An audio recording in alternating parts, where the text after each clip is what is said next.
ചെമ്മീൻ എങ്ങനെ തേങ്ങ വറുത്തരച്ച് ഉണ്ടാക്കാമെന്നാണ് കാണിച്ചു തരാൻ പോകുന്നത്. ആദ്യം നമുക്ക് തന്നെ തേങ്ങ വേണം. 1 കപ്പ് തേങ്ങയാണ് എടുത്തിരിക്കുന്നത്. അതിലേക്ക് ഒരു 4-5 ചെറിയ ഉള്ളി നീളത്തിൽ അരിഞ്ഞതും, കുറച്ച് കറിവേപ്പിലയും, 1 ടീസ്പൂൺ പെരിഞ്ചീരകവും, 1 ടീസ്പൂൺ കുരുമുളകും, 1 ടേബിൾ സ്പൂൺ വെളിച്ചെണ്ണയും ചേർത്ത് നല്ലപോലെ ഒന്ന് വറുത്തെടുക്കുക കേട്ടോ.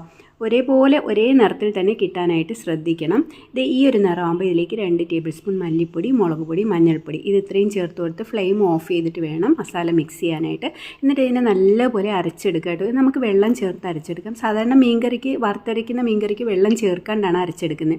അടുത്തത് നമുക്ക് വെള്ളരിക്കയും മുരിങ്ങയ്ക്കയും പച്ചമുളകും ടൊമാറ്റോ ഇട്ട് ഒന്ന് വേവിച്ചെടുക്കുക. ഇതിലേക്ക് നമ്മൾ ക്ലീൻ ചെയ്ത് വെച്ചിരിക്കുന്ന ചെമ്മീനും അതിൻ്റെ തലയും വേണം കേട്ടോ. അതാണ് അതിൻ്റെ ടേസ്റ്റ്. അതിൻ്റെ കൂടെ ഈ അരപ്പും ആവശ്യത്തിന് വെള്ളവും ലേശം പുളിവെള്ളവും ചേർത്ത് കൊടുക്കുക. ചെമ്മീൻ ഉണ്ടാക്കുമ്പോൾ അധികം പുളി ചേർക്കാറില്ല.